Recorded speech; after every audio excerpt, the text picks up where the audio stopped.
Assalamualaikum warahmatullahi wabarakatuh dan salam sejahtera kepada semua para pelajar. Kita akan mulakan bab 7 di bawah tajuk Membina Kesejahteraan Negara. Pada hari ini subtopik kita adalah 7.1 iaitu Perpaduan Integrasi Nasional.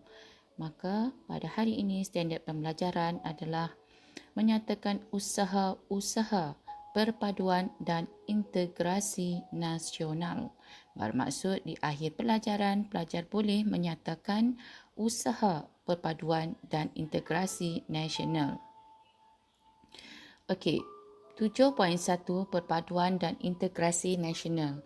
Maksud perpaduan iaitu perpaduan kaum ialah keadaan rakyat.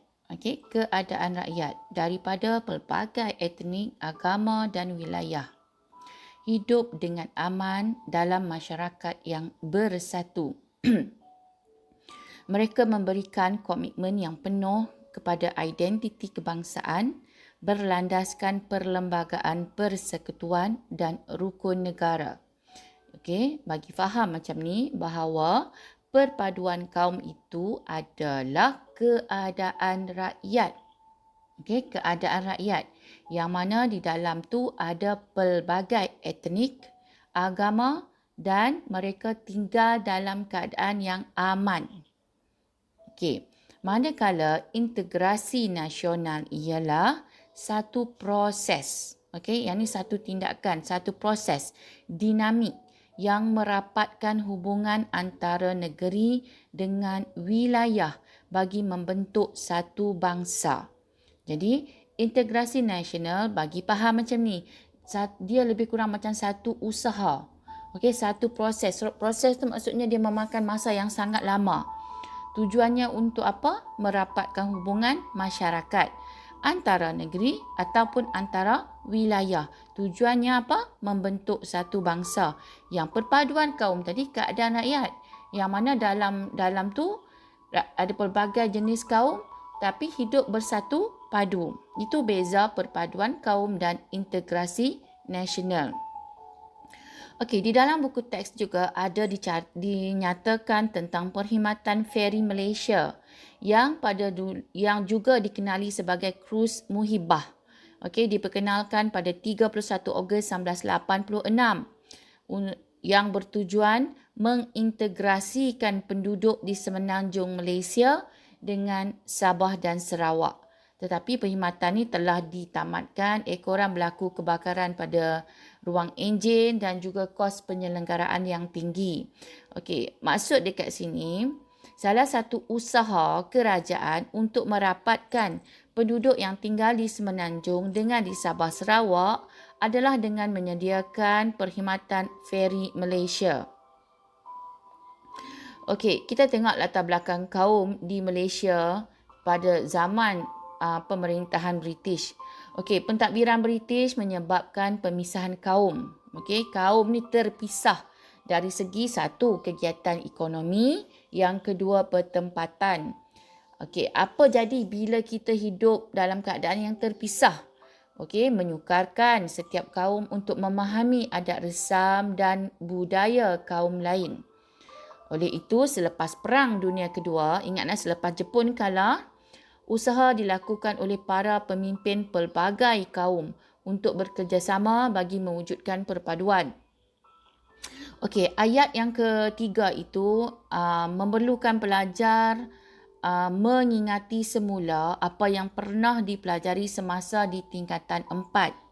Okey, semasa di tingkatan 4 kita ada lihat, kita telah belajar beberapa usaha yang dilakukan oleh pemimpin daripada Melayu, Cina dan India untuk menyatu padukan penduduk tanah Melayu. Okey, sebab itu adalah salah satu syarat untuk British memberikan kemerdekaan kepada tanah Melayu. Okey, antara usaha yang pernah dilakukan seperti kita adakan sistem ahli, kita tubuhkan parti perikatan, kita adakan jawatan kuasa hubungan antara kaum. Jadi tolong ingat baiklah, saya sebut ni nanti boleh ingatlah sikit-sikit. Okey, kesan dasar British. Kita akan lihat dari segi aspek pentadbiran, ekonomi dan sosial lah. Okey, pentadbiran macam mana? British ni dia mengutamakan sektor ekonomi. Yang mana sektor ni memerlukan dia, British ni bawa masuk pekerja dari luar untuk bekerja di sektor perlombongan, perladangan dan perniagaan. Jadi, kaum Bumiputera tu macam orang Melayu lah. Orang Melayu ni tertumpu di kawasan luar bandar dan menjalankan ekonomi tradisional. Apa dia ekonomi tradisional? Maksudnya orang Melayu duduk di kawasan kampung, bercucuk tanam. Okey, untuk keperluan sara hidup sahaja.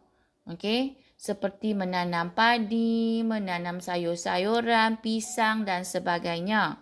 Keadaan ini menyebabkan mereka terpisah dan berlakulah kerenggangan hubungan.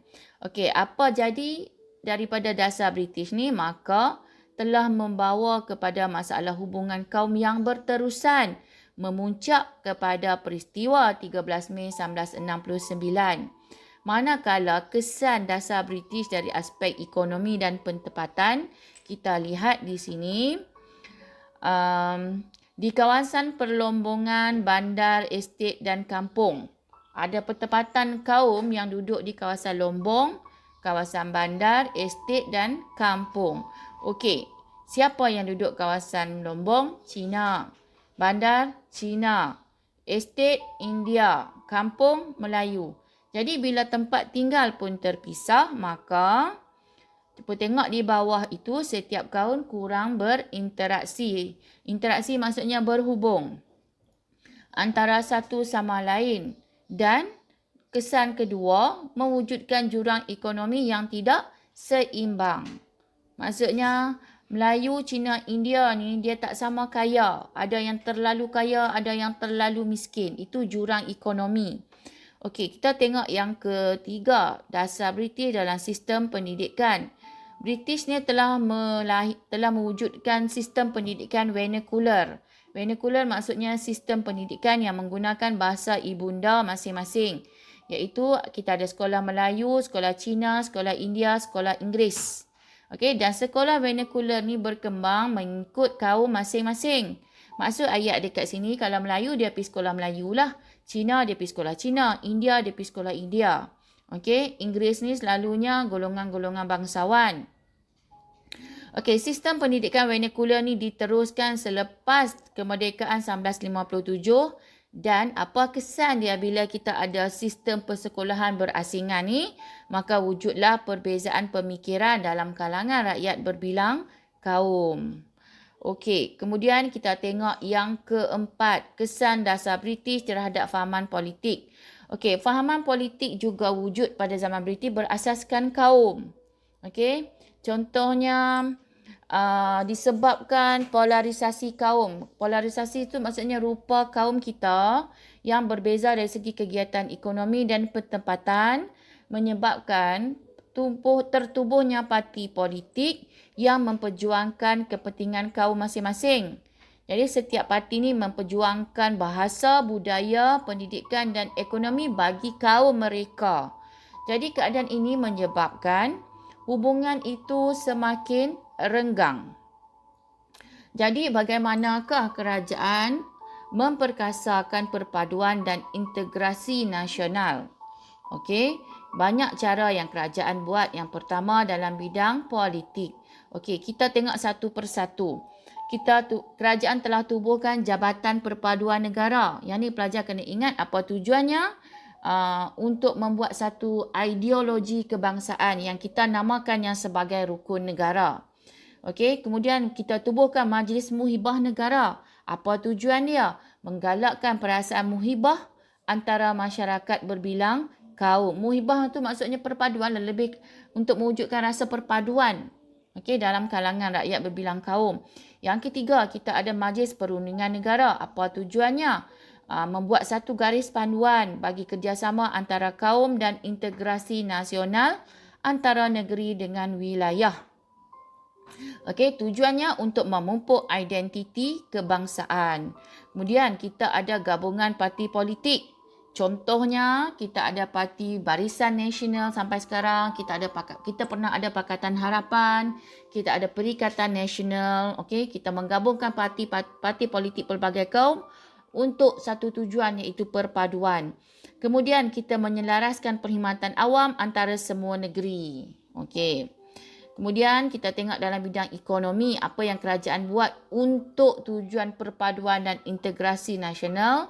Kita lancarkan rancangan pembangunan 5 tahun Malaysia yang mana kita bagi tumpuan kepada pembangunan ekonomi semua kaum. Kita juga telah mengadakan dasar ekonomi baru DEB dan dasar pembangunan nasional. Tujuannya untuk kemakmuran ekonomi rakyat dan negara. Okey, yang ketiga, memberi tumpuan kepada pembangunan masyarakat luar bandar dan wilayah. Dengan cara macam mana kita bangunkan rancangan pembangunan tanah yang mana untuk bertujuan menambah pendapatan rakyat dan membasmi kemiskinan. Contoh lagu ni lah, kita ada Felda, kita ada Felcra, kita ada Kedah, kita ada apa-apa yang segala bagai tu, yang mana duduk dalam kawasan luar bandar, kawasan-kawasan kampung tu.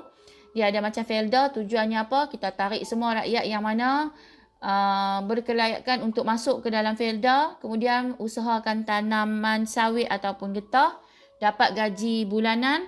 Tujuannya supaya peneroka itu dapat menambah pendapatan untuk melarikan mereka daripada kemiskinan. Okey, seterusnya memajukan bidang perindustrian dan perdagangan. Kita wujudkan zon perindustrian bebas yang ada di Bayan Lepas, Pasir Gudang dengan Pelabuhan Kelang. Okey, ini kita dah belajar dalam bab yang lepas. Tujuannya apa? Kita buka banyak kilang supaya kita ada pelbagai pekerjaan dalam kalangan rakyat. Okey, tujuannya satu saja, untuk menambah pendapatan rakyat. Kita juga menggalakkan penghijrahan penduduk luar bandar ke bandar untuk tujuan peluang pekerjaan. Okey, contohnya macam ni. Kita tak mahu, kita menggalakkanlah ramai anak muda yang berada di kampung yang berkelayakan, yang ada akademik, okey, yang ada kemahiran untuk berhijrah ke bandar yang memerlukan lebih ramai tenaga pekerja. Jadi bila berlaku penghijrahan ini, maka wujudlah integrasi, okey, di antara kawasan bandar dengan luar bandar. Kemudian kita juga mengintegrasikan ekonomi melalui pembangunan ekonomi wilayah termasuk di Sarawak dan Sabah. Okey, kita majukanlah kawasan Sabah dan Sarawak seperti mana yang kita telah belajar dalam bab 6. Seterusnya dalam bidang sosial, kita menambah baik dasar pendidikan kebangsaan dengan kita wujudkan Akta Pendidikan 1996. Tujuannya apa? Dalam pendidikan kita nak sebagai satu ejen perpaduan kaum dan integrasi nasional. Okey, kita telah kukuhkan sistem pendidikan ni selepas pada merdeka melalui laporan Rahman Talib, laporan jawatan kuasa kabinet dan falsafah pendidikan kebangsaan. Mohon pelajar, sebenarnya yang saya sebut ini telah pun pelajar belajar semasa di tingkatan 4. Okey, kena ingat balik ni. Kemudian kita juga mewujudkan sistem pendidikan kebangsaan yang bertujuan melahirkan rakyat yang patriotik dan ada semangat cintakan negara. Kita juga memperkasakan bahasa Melayu sebagai bahasa kebangsaan melalui Akta Bahasa Kebangsaan. Macam mana? Antaranya untuk jadikan bahasa Melayu bahasa kebangsaan, kita wujudkan UKM, Universiti Kebangsaan Malaysia. Universiti yang menggunakan bahasa Melayu di dalam kuliahnya. Kemudian kita tubuhkan DBP, iaitu Dewan Bahasa dan Pustaka, yang menerbitkan buku yang membuat terjemahan pada karya-karya asing dengan tujuan meluaskan penggunaan bahasa Melayu. Kemudian kita buat semua ini dalam bahasa kebangsaan dengan satu tujuan, supaya setiap kaum ini mempunyai satu identiti bahasa yang sama. Maksud ayat di sini, Cina, Melayu dan India boleh berinteraksi menggunakan satu bahasa yang boleh difahami oleh semua orang, iaitu bahasa Melayu. Kemudian kita menggalakkan pengamalan satu kebudayaan kebangsaan. Okey, sebagai contoh kebudayaan kebangsaan kita ada dari segi pakaian, dari segi perayaan kita merayakan Hari Rumah Terbuka. Okey, peringkat kebangsaan kita ada satu pakaian kebangsaan yang boleh dipakai oleh Melayu, Cina dan India. Kemudian kita juga menggalakkan perpaduan dalam bidang sukan. Contoh, kita adakan SUKMA, Sukan Malaysia, yang mana berlaku integrasi nasional di antara negeri dengan wilayah. Kita juga memperkenalkan rukun negara sebagai tunjang kesetiaan rakyat berbilang kaum, yang mana disampaikan melalui pendidikan. Hampir semua pelajar di Malaysia boleh melafazkan rukun negara dengan baik. So, demikianlah 7.1 berkaitan dengan perpaduan dan integrasi nasional. Jadi untuk tajuk ini pelajar kena memahami definisi ataupun konsep. Yang kedua, kena tahu mengapa wujudnya perbezaan, mengapa wujudnya jurang perpaduan dalam kalangan kaum pada zaman British. Apa yang British dah buat. Dan yang ketiga, pelajar telah pun mengetahui usaha yang telah dilakukan oleh pihak kerajaan supaya rakyat Malaysia hidup bersatu padu dan berlaku integrasi nasional. Okey, sekian, terima kasih.